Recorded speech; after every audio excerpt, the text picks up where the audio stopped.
Bom, nós vamos dar sequência neste dia 25 de abril, tanto agora pela manhã como à noite, na nossa temporada última de despedida, que é a temporada Paixão e Glória, da série 4 Olhares, que estamos desenvolvendo há quase um ano aqui na Igreja Presbiteriana de Tambaú.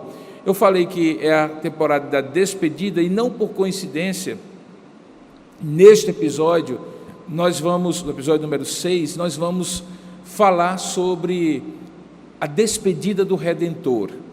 Nós vimos na sequência dos últimos domingos a entrada triunfal de Jesus no domingo de Ramos, depois na segunda-feira a coreografia do Redentor com uma série de gestos, de atitudes, de coisas que ele fez em Jerusalém, no caminho para Jerusalém, quando ele, por exemplo, amaldiçoou aquela figueira que nunca mais deu fruto, na limpeza do templo, na cura de alguns homens, de algumas mulheres que estavam cegos e tinham problemas de deficiência física, e nessa volta, como ele havia feito no dia anterior, no dia do domingo de Ramos, na volta à noite para Betânia, onde ele se hospedava ali, provavelmente na casa de Lázaro, Marta e Maria, ele, na terça-feira, ao voltar, constata que aquela figueira está queimada, e ali ele começa não apenas uma série de gestos, mas uma confrontação, o juízo do Redentor contra aquela religião que havia se descaracterizado completamente do chamado de Deus, quando ele convocou Abraão para uma terra prometida, e ali começou uma aliança especificamente com aqueles que viriam a ser o povo da aliança, os judeus, os hebreus na época do Antigo Testamento. Jesus condenou a hipocrisia, a formalidade, a deturpação, afrontou, obviamente, com a verdade, não de maneira como normalmente as pessoas afrontam nos dias de hoje, o sumo sacerdote. Nós entendemos domingo passado o que é que estava por trás daquela afronta ao sumo sacerdote e como aquilo acabou se tornando uma grande conspiração contra Jesus. Conspiração essa que tinha dois personagens, ou que teve dois personagens bastante importantes: o sumo sacerdote Caifás, que foi o conspirador de fora para dentro, que da sua própria casa fez todo o plano, inclusive com a intenção de não prender Jesus no dia da Páscoa, na festa da Páscoa, com medo da reação da multidão, mas o propósito de Deus prevaleceu, e como nós vamos ver, Jesus efetivamente foi o cordeiro imolado no dia daquela Páscoa para substituir todos aqueles rituais desde o Antigo Testamento. E o outro personagem, que foi do domingo passado à noite, Judas, não o conspirador, mas o traidor de dentro para fora, do círculo mais íntimo, mais interno do Redentor. Hoje, nós vamos ver, e tudo isso aconteceu domingo, segunda, terça e quarta, nós vamos ver, nesta chamada quinta-feira da Paixão, uma sucessão de eventos muito importantes, que nós estamos chamando de a despedida do Redentor. Eu fui olhar na internet como é que é uma boa despedida de alguém que se ama. Eu coloquei exatamente essa expressão, uma boa despedida. E o Google me deu milhares de sites com títulos bastante sugestivos, do tipo assim: 65 ideias para mensagens de despedida, 17 maneiras inteligentes de se despedir, 9 ideias criativas para se despedir, 58 frases de despedida para te ajudar na hora do adeus, e assim por diante. E eu achei interessante que todas elas, obviamente, pressupõem que despedir-se de alguém seja algo que envolve sentimentos contraditórios. Há uma sensação de perda natural, que envolve tristeza, saudade, angústia, muitas vezes, porque o convívio da pessoa com quem você está se despedindo, ou de quem você está se despedindo, era bem visto, era bom, fazia bem, tanto para ele, possivelmente, como para você que sente a dor da perda, da despedida. Jesus também teve um momento de despedida dos seus discípulos. Na verdade, nós poderíamos falar vários momentos de despedida, tanto em vida como depois de ter morrido e ressuscitado, o que o torna, de certa maneira, uma despedida, ou que torna uma despedida completamente diferente, porque todos nós nos despedimos enquanto temos vida, mas Jesus continuou tendo vida mesmo depois de morto, quando ele ressuscitou e hoje é assunto aos céus. Talvez o primeiro momento em que Jesus começa a se despedir dos seus discípulos acontece em Mateus capítulo 16, e eu digo quando ele começa a despedir-se claramente dos seus discípulos. Lembra que ele pergunta aos seus discípulos o que é que as multidões dizem que o Filho do Homem é, e eles respondem uma série de respostas relacionando Jesus com algum dos profetas, e aí ele então se vira para os seus discípulos e diz: tu e vós, quem dizeis que eu sou? E aí acontece aquela chamada confissão petrina.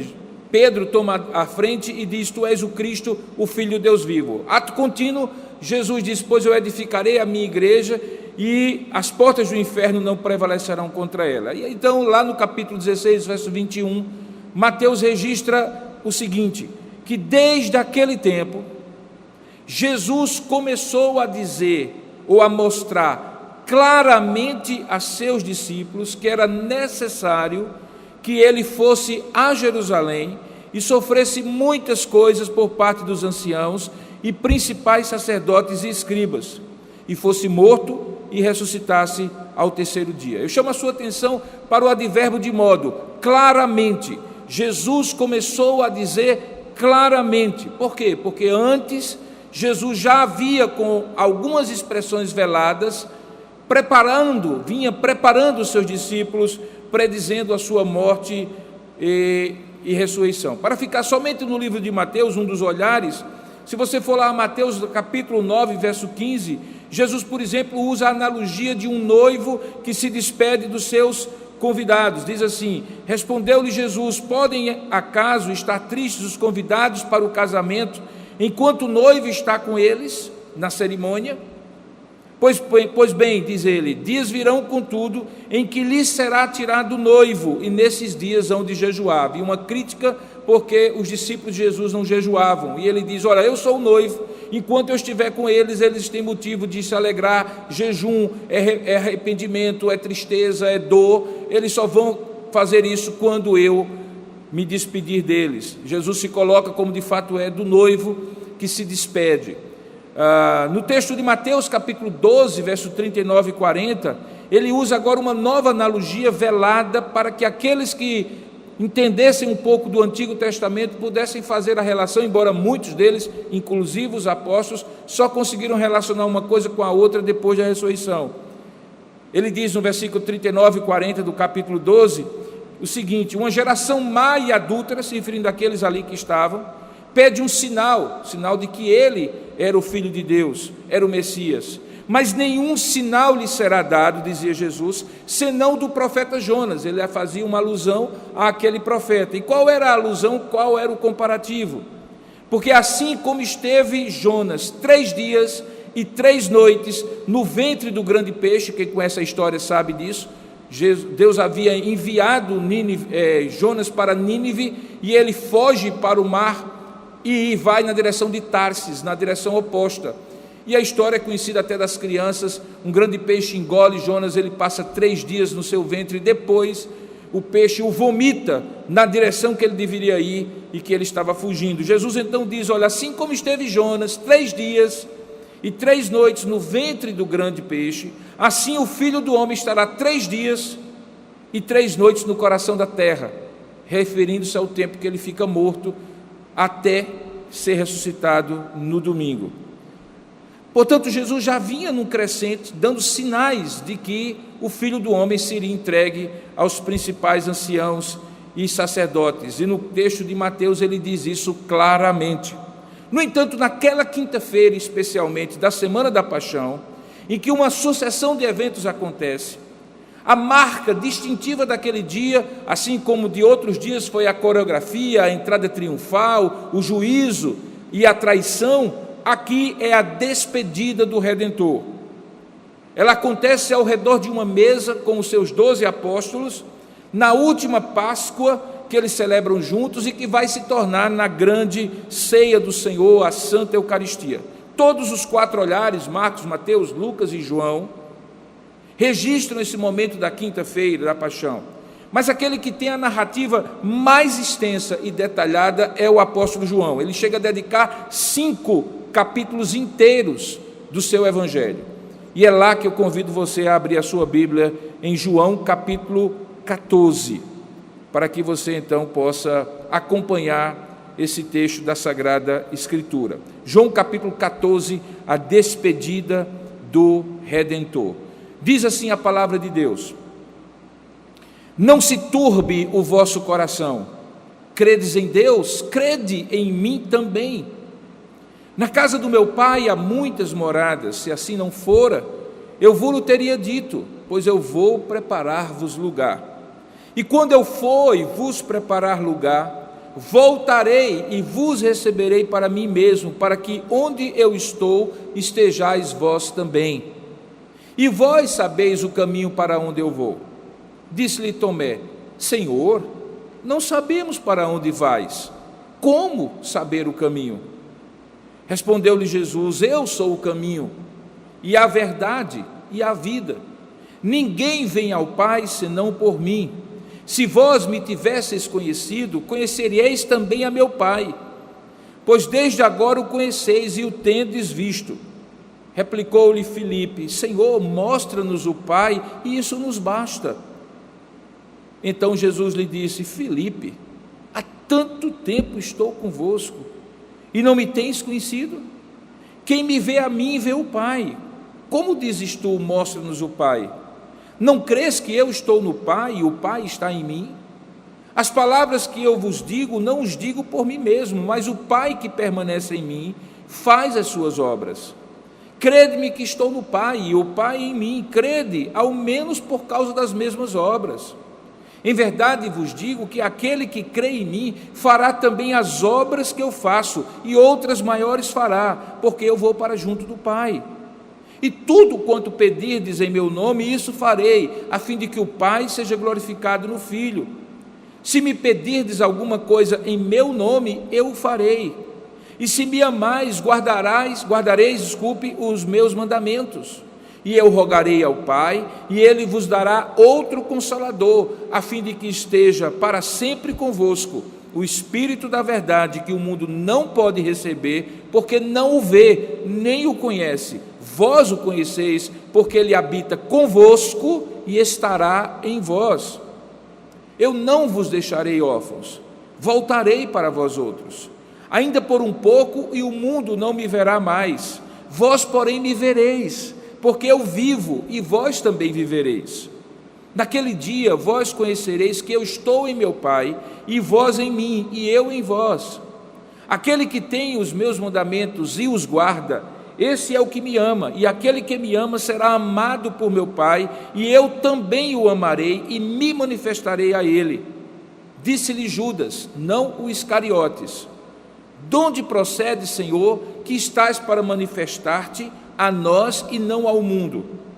Respondeu Jesus: se alguém me ama, guardará a minha palavra, e meu Pai o amará, e viremos para ele e faremos nele morada. Quem não me ama, não guarda as minhas palavras, e a palavra que estáis ouvindo não é minha, mas do Pai que me enviou. Isso vos tenho dito, estando ainda convosco.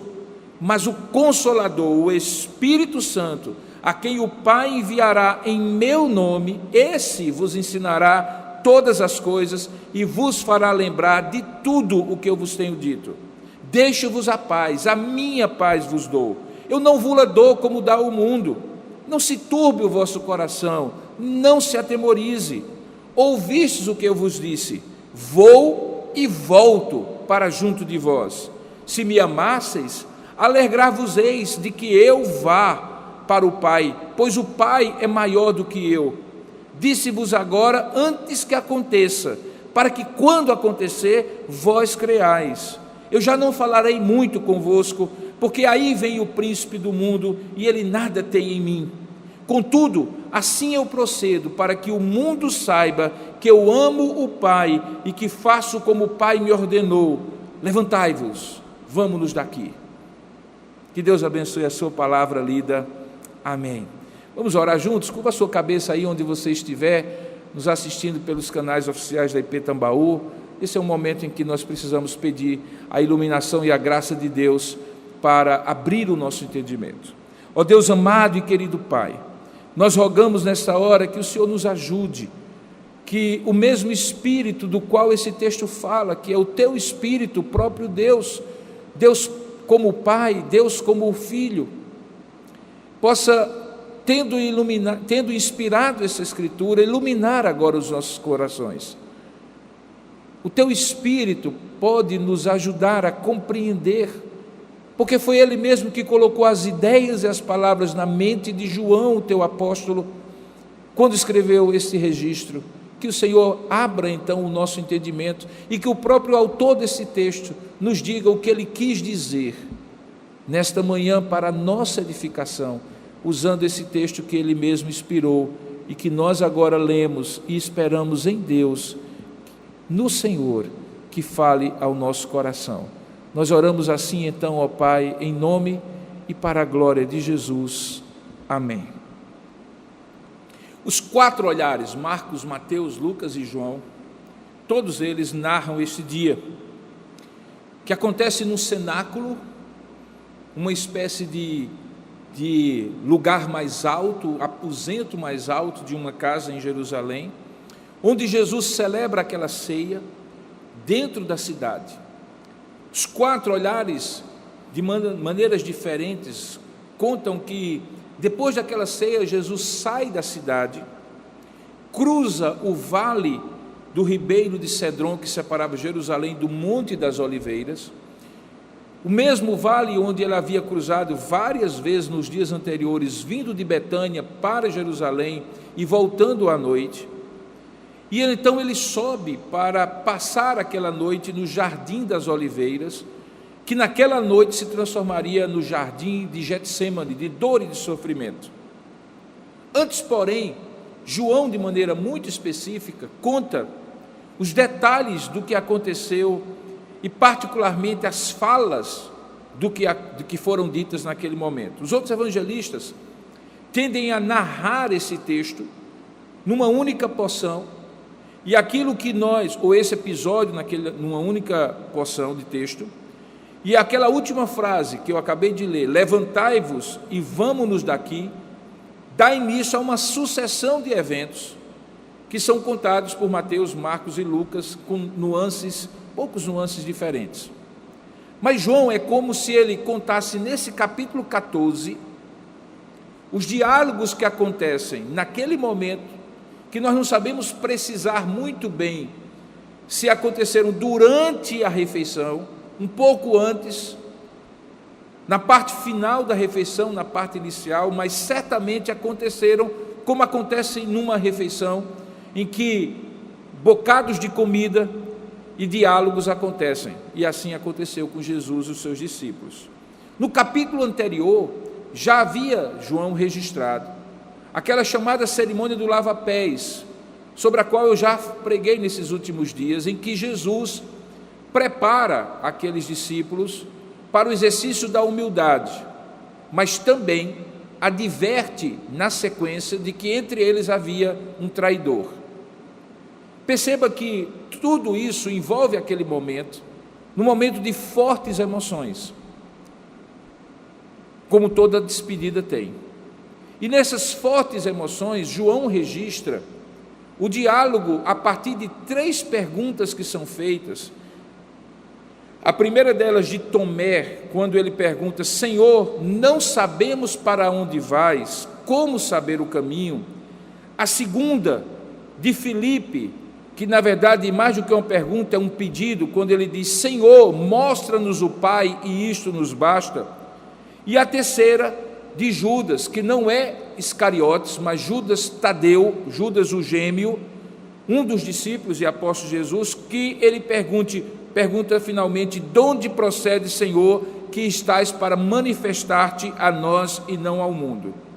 Eu gostaria de usar a sequência dessas 3 perguntas para demonstrar justamente que foram essas as 3 ênfases que João, no seu olhar, teve em mente, inspirado por Deus, obviamente, para registrar esse capítulo 14 do seu Evangelho, que acontece ali naquela última ceia, e que eu estou chamando de despedida do Redentor. Depois daquilo ali, quando Jesus se levanta e diz: levantai-vos e vamos-nos daqui, como ele mesmo já tinha previsto, pouca coisa ele teria a mais para falar. No versículo anterior ele diz: já não falarei muito convosco, porque aí vem o príncipe do mundo. Ele se referia àquela noite de agonia, que seria interrompida pela traição de Judas e a chegada dos capitães do templo com aquela turba que prende Jesus e o leva de madrugada ainda para ser julgado por Caifás. Esse príncipe do mundo obviamente se refere a Satanás, porque Jesus diz: ele nada tem em mim. Então, antes que isso aconteça, que ele sai daquele cenáculo, João, o discípulo mais próximo de Jesus, aquele sobre o ombro de quem sobre o ombro de Jesus ele inclinou a sua cabeça, narra essa história como um verdadeiro insider, alguém que está dentro da narrativa, com muitos detalhes. E é ele que registra essas 3 perguntas. A primeira de Tomé: como saber o caminho? A segunda de Filipe: mostra-nos o Pai. E a terceira de Judas Tadeu, falando sobre como é que o Senhor vai manifestar-se a nós e não ao mundo. No entanto, perceba que o texto começa com uma exortação consoladora de Jesus, dizendo: não se turbe, não se angustie o vosso coração, porque se vocês creem em Deus, creiam agora também em mim. E Jesus então fala que ele haveria de ir para o Pai, para construir muitas moradas, e essa morada, que é obviamente o céu, estaria sendo preparada para que, quando ele voltasse, e aí ele já prevê a sua volta, ele também pudesse receber nelas os seus para um lugar eterno. Ele diz nessas seguintes palavras: na casa do meu pai há muitas moradas, se assim não for, eu vos teria dito, há lugar para todos vocês, pois eu vou preparar-vos lugar, e quando eu for e vos preparar lugar, voltarei, ele refere-se à segunda vinda, e receberei para mim mesmo, para que onde eu estou estejais vós também, e vós sabeis o caminho para onde eu vou. É nesta hora, quando ele fala do caminho para onde ele vai, que Tomé, que depois iria ficar notável na história como o sujeito que não creu em Cristo ressuscitado, porque não viu, até que viu, ou melhor, ele não creu até que viu as marcas do lado, nos pés e nas mãos de Jesus. Ele então pergunta: Senhor, não sabemos para onde vais, como saber o caminho? Veja, a ideia de caminho é a ideia de uma continuidade, concorda comigo? Quando eu estou parado no lugar, é um ponto, não é um caminho. Quando eu me desloco do caminho daqui para o meu gabinete pastoral, é um caminho. Quando eu pego um voo e viajo 3 horas e meia para São Paulo, é um caminho aéreo, mas é um caminho. Portanto, tem uma sequência de um ponto de partida e de um ponto de chegada. Mas o caminho também, por causa justamente disso, é uma metáfora para a vida. Quando se fala do caminho da vida, está se falando da existência. Aqui Jesus está falando do caminho que eles também trilhariam e já estavam trilhando, e que era o mesmo caminho de vida, de existência, que ele agora também iria para a sua reta final do ponto de vista da encarnação, morte e depois ressurreição. Essa é a razão porque Paulo, quando escreve a ressurreição, na primeira carta, no capítulo 15, deixa muito claro que Jesus é as primícias da ressurreição, o primeiro que ressuscita para nunca mais morrer, sendo o primeiro de uma sucessão. Ele diz assim: e porque Cristo ressuscitou, nós também ressuscitaremos, falando justamente desse caminho para essa morada celestial. Quando Jesus então afirma isso, a pergunta de Tomé: não sabemos para onde vais e qual é o caminho para esta, porque nós não sabemos para onde vais e, portanto, não saberemos como chegar, porque quando alguém não sabe para onde vai, obviamente não sabe o caminho de como chegar. Jesus então afirma, no versículo 6, uma das suas mais famosas frases, e que é o primeiro aspecto do que eu gostaria de chamar a sua atenção. Ele diz assim: respondeu-lhe Jesus: eu sou o caminho, a verdade e a vida, e ninguém vem ao Pai senão por mim. Eu chamo a sua atenção para que, num português mais claro, o que Jesus estava dizendo era: eu sou exclusivamente eu sou o caminho da verdadeira vida. Ele estava se despedindo. A despedida implicaria numa morte, mas a ênfase de Jesus para os seus discípulos é que aquela morte não seria capaz de extinguir a vida, o que obviamente é um paradoxo, porque a morte parece ser a todos nós a extinção da vida, embora biblicamente não seja isto. Morte é separação. Não é que a vida se extingue, é que a vida separada de Deus não tem sentido nem realização plena. Não é o caso de Jesus. Ele diz então que, sendo o caminho da verdadeira vida, perguntar qual era o caminho era algo que seria respondido facilmente: é manter comigo ou em mim esta caminhada de vida, porque ela vai conduzir vocês ao Pai, porque ninguém vem ao Pai senão por mim. Jesus fala da perspectiva de que está com o Pai, ninguém vem ao Pai, porque obviamente Ele e o Pai são um, mesmo encarnado. Jesus e o Pai são as duas pessoas das três da Trindade aqui envolvidas, depois ele envolve o Espírito Santo, a terceira pessoa da Trindade. Então a resposta, como saber o caminho, é basicamente: o caminho sou eu. Isso me faz recordar uma história que me foi contada há algum tempo, quando um sujeito, tentando fazer pesquisas biológicas numa mata fechada, numa grande floresta, perdeu-se no caminho, porque obviamente entrou naquele lugar sem conhecer a mata. E perdido, desesperado, com os ruídos dos animais, o dia se esvaindo, ao final da tarde, ele é surpreendido pela presença de um mateiro, aquele sujeito que conhece a mata como a palma da mão. Mata que não tem estrada, mas deixa sinais, e que ele consegue identificar e saber como entrar e como sair. E ele, de maneira muito espontânea, aliviada, diz para aquele mateiro: ô meu amigo, graças a Deus que você me encontrou. Eu quero lhe dizer o seguinte: eu estou perdido, e eu gostaria de saber como sair dessa mata. Qual é o caminho para sair dessa mata? E o mateiro olha para ele e diz assim: me siga. E aquele homem, que não estava necessariamente nos seus planos seguir a alguém, um homem simples, sem conhecimento aparente como ele, que era um doutor em biologia, começa a seguir aquele homem, e entra para um lado, abre uma picada para o outro, árvore grande de um lado, árvore pequena do outro, desce ladeira, sobe ladeira, e chega um determinado momento que ele diz assim: qual é o caminho da saída? E o mateiro repete: me siga. Isso acontece algumas vezes ao longo daquela noite, até que no amanhecer do dia, aquele homem, depois de toda aquela caminhada na mata, vê que a mata agora se abre para uma grande clareira, e enfim ele pode sair. A lição que fica para aquele homem é que não é um caminho que alguém ensina, o caminho da saída da mata, mas é o mateiro que é o caminho. Jesus está dizendo basicamente isso: eu sou o caminho, eu sou a existência plena, eu sou a verdadeira vida, e mesmo que daqui a pouco vocês me vejam mortos, saibam, eu sei para onde estou indo. A casa do meu Pai há muitas moradas, e vocês também sabem. E se vocês querem saber o caminho, porque Tomé, você disse que não sabe qual é o caminho, eu sou o caminho, me sigam na mata.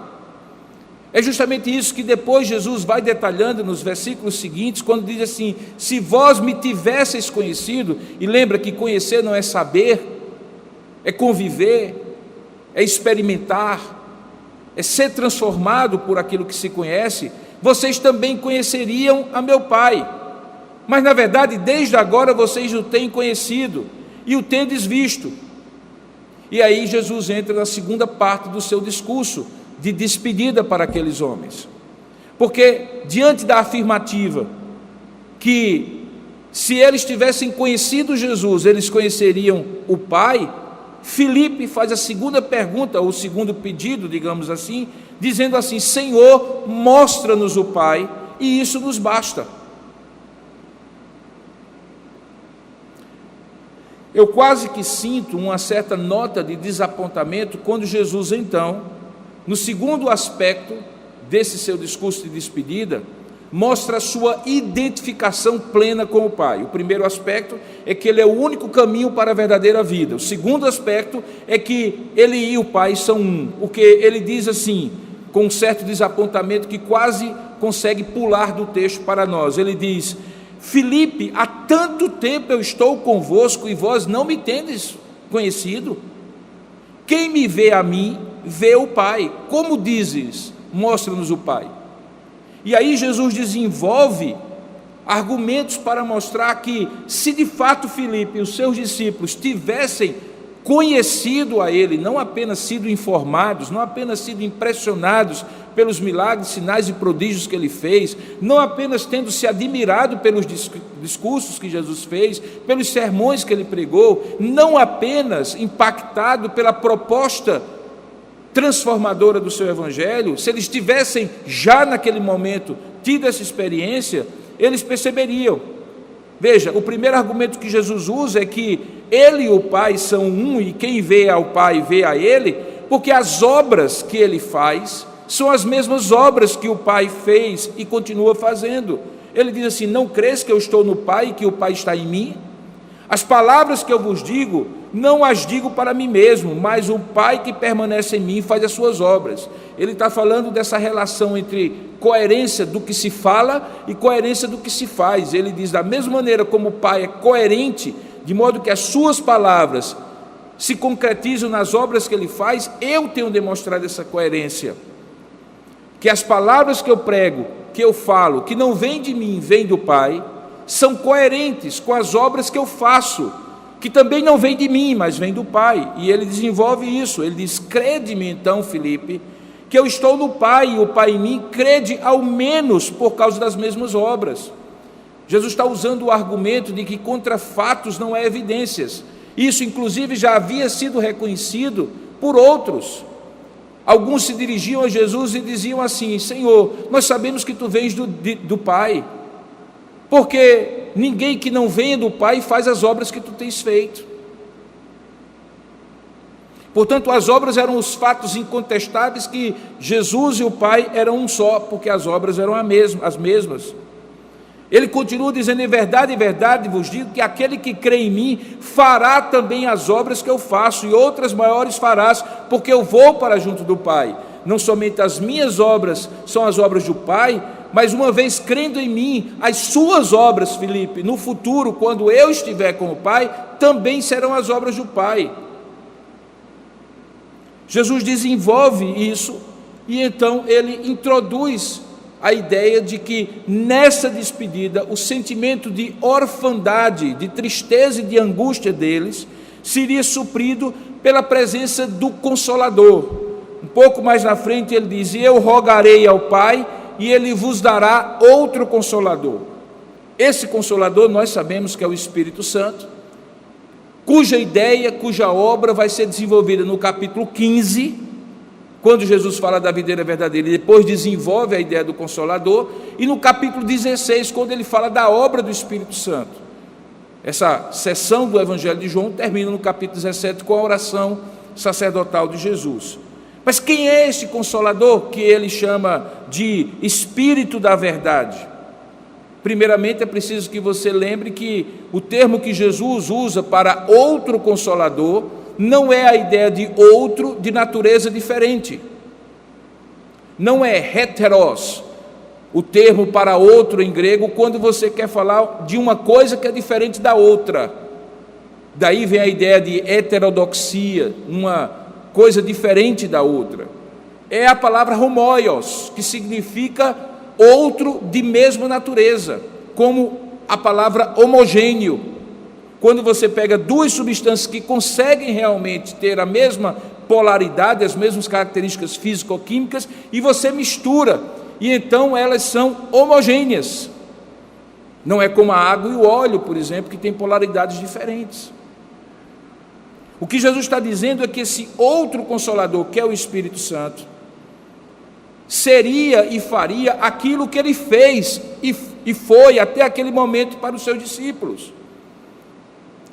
Tanto é que ele diz: eu rogarei ao Pai, e ele vos dará outro Consolador, a fim de que esteja para sempre convosco. Ora, no sermão de despedida, Jesus está dizendo: eu não vou mais estar convosco, mas outro semelhante a mim estará convosco.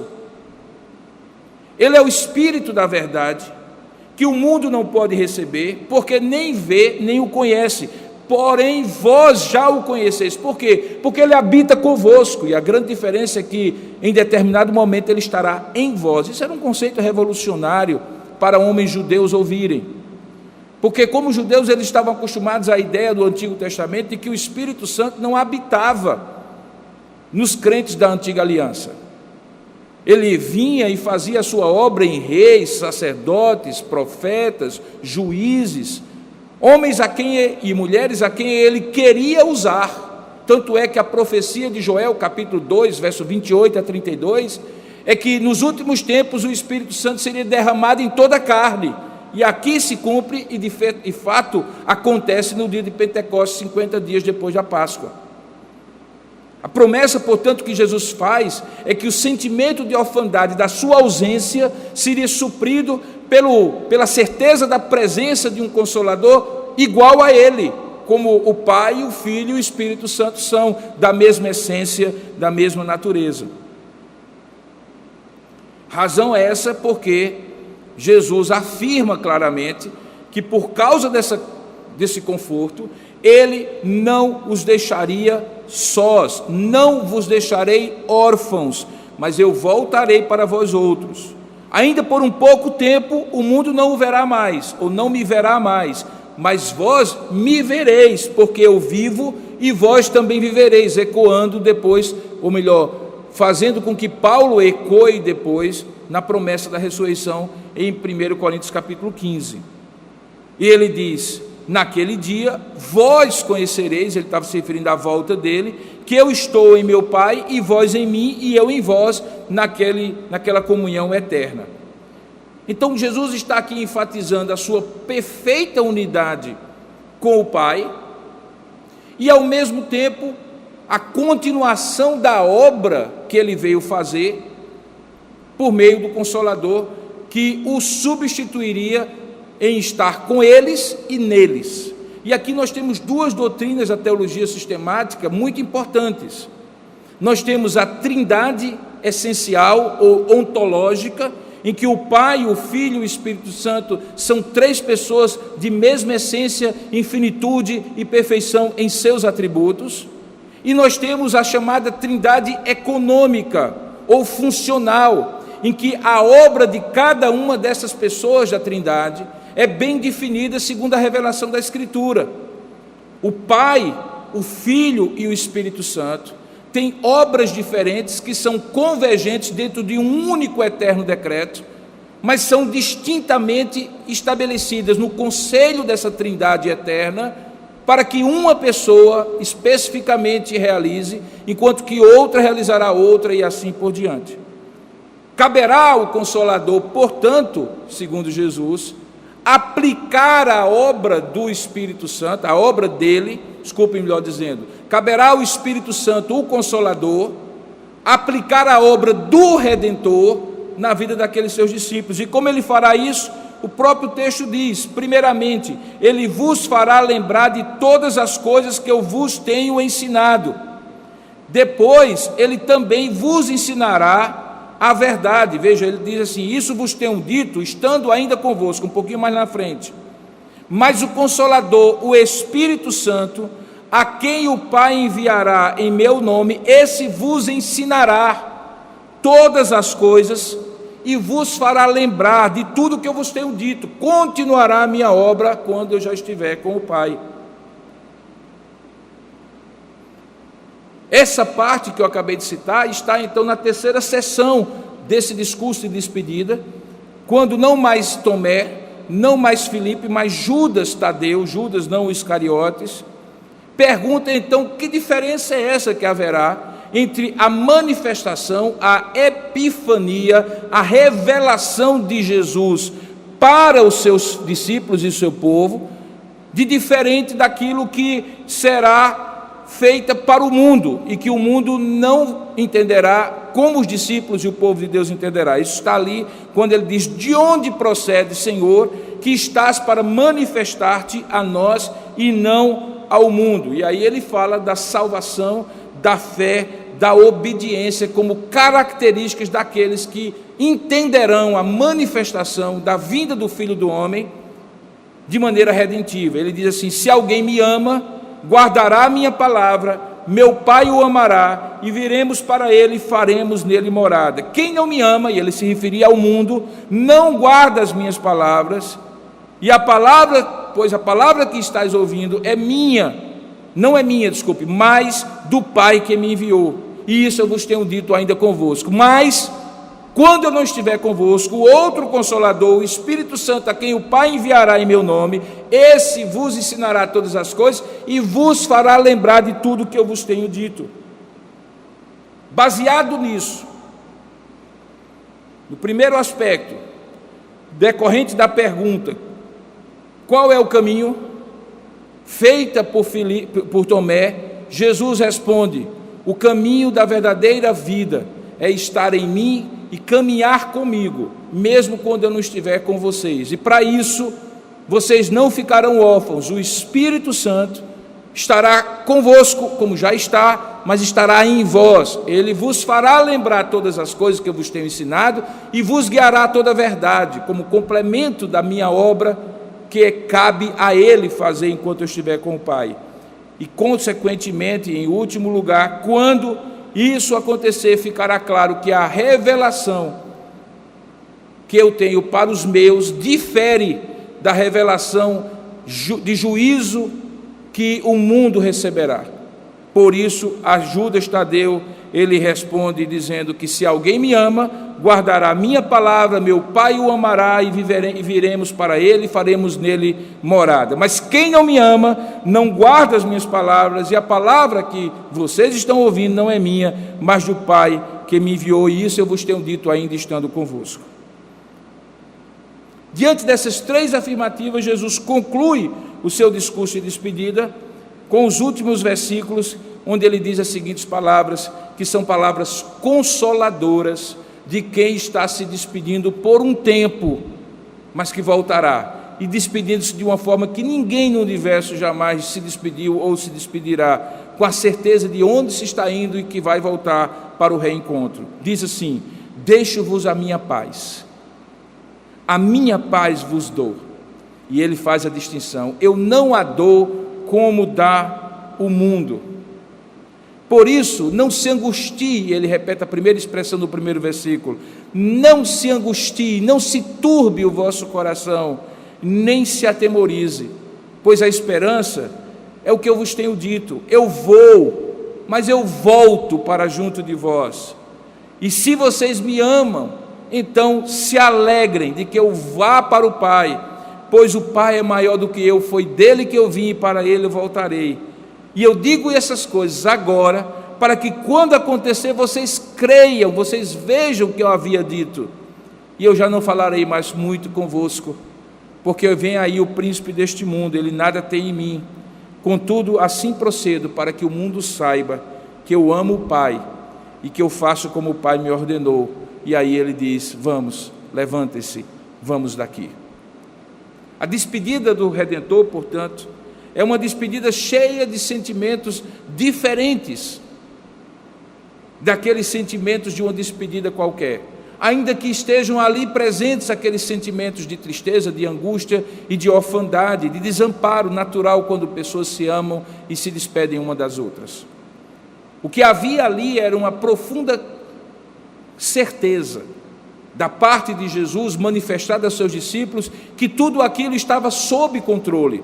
E quando você se despede de alguém, mas sabe que aquilo está sob o controle, seja ele qual for, de uma certa previsibilidade, a angústia é retirada do coração. No caso aqui, o controle era absoluto, porque ele era o Senhor do tempo, como é, e da história. Ele sabia e podia afirmar como ele afirmou: eu vou, mas volto. Eu estou indo para preparar lugar, e enquanto eu estiver com o Pai, eis aí o Consolador. Ele completará a obra que eu comecei. Ao mesmo tempo, aquela despedida é cheia de encorajamento, baseado nesta relação que é eterna, do Pai, do Filho e do Espírito Santo. Grande parte das propostas de esperança otimista dos dias de hoje é por leitura de circunstâncias e de análise de cenários, todos eles volúveis, passageiros, que não dão substância alguma de segurança. Quem poderia prever ao final do ano de 2019 que nós passaríamos por tudo isso? E quem que pode prever hoje que está prestes a acabar? Ninguém. Mas quando a nossa esperança está firmada naquele que controla todas as coisas, que é o Deus eterno, revelado em Jesus Cristo, e presente conosco pelo seu Espírito, que habita em nós, e que nos preserva como penhor da sua herança, selo, até que Ele volte para nos receber consigo, então aí a nossa esperança é segura, a nossa certeza é plena. A paz que Ele diz, deixo-vos a paz, nós recebemos, o mundo não. Nós recebemos, porque o Espírito Santo nos convence disso. A despedida do Redentor, portanto, naquela última ceia, é uma despedida diferenciada de qualquer outra, porque ela tem certeza, controle, esperança, ela tem alegria apesar da tristeza. O que vai acontecer naquela mesma noite, no momento mais terrível da vida de Jesus, até ele passar pela cruz, é uma expressão de um cumprimento de tudo isso que Jesus profetiza, antecipa para os seus discípulos. Às vezes nós imaginamos que, ao nos despedirmos de pessoas, a expectativa é que coisas boas aconteçam para acalentar um pouco o nosso coração quando temos que dizer tchau, adeus, até logo. E algumas vezes, quando nos dias seguintes, nas épocas seguintes, as coisas não são tão como a gente esperava, aquela despedida se torna uma recordação amarga, de fato. Daí aquelas frases bonitas, criativas, da pesquisa que eu fiz, como fazer a despedida menos dolorosa. Mas aqui não. Aqui mesmo passando pela dor lancinante de uma prisão injusta, traidora, por meio de Judas, conspiratória por meio de Caifás, omissa por meio de Pôncio Pilatos, insidiosa e cruel por meio dos soldados romanos, Jesus está no absoluto controle das circunstâncias, e Ele quer acalmar os seus discípulos, que sendo humanos, não têm a perspectiva eterna e o controle das circunstâncias, e então Ele diz: não se turbe o vosso coração, credes em Deus, crede também em mim. Deixo-vos a paz, eu não vou-la dou como dá o mundo, não se turbe o vosso coração, nem se atemorize. Queridos, nós somos herdeiros disso tudo. Em certo sentido, nós olhamos esse texto como uma história bonita dos nossos pais, dos nossos avós, daqueles que nos antecederam em Cristo. E da mesma maneira, na manhã deste domingo, Jesus está dizendo: não se turbe o vosso coração. O peso da glória que nos está reservada não há de se comparar com a leve e momentânea provação que nós estamos passando.